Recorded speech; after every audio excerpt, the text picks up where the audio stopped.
Welcome back to Product Critique, your go-to channel for in-depth reviews on the latest and greatest products. Today, we're diving into the world of DIY home decor with what we believe is the best rattan fabric roll available in the market. Introducing the plastic rattan webbing roll by Laphivieh. This versatile roll of hand-woven synthetic poly rattan is a game-changer for all your crafting needs. Let's explore why this product stands out from the rest. First off, let's talk about durability. Made of lightweight yet sturdy polyethylene, this rattan webbing is built to last. Unlike traditional cane, it's resistant to breakage and deformation, making it perfect for both indoor and outdoor use.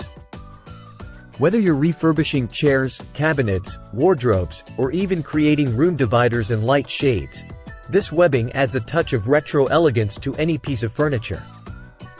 But here's where it gets really exciting: DIY projects. With this rattan webbing, the possibilities are endless.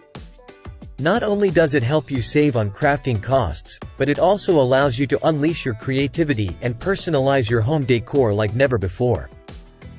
What sets this product apart is its ease of use. Just soak it in warm water for 30 minutes, let it dry, and you're good to go. Plus, it's easy to cut with scissors, allowing you to tailor it to your exact needs without any hassle. In conclusion, if you're looking for a high-quality rattan fabric roll that combines durability, versatility, and affordability, look no further than the plastic rattan webbing roll by Laphivieh. Trust me, your DIY projects will thank you. That wraps up today's review. If you found this video helpful, don't forget to give it a thumbs up and subscribe to Product Critique for more insightful reviews. Until next time, happy crafting!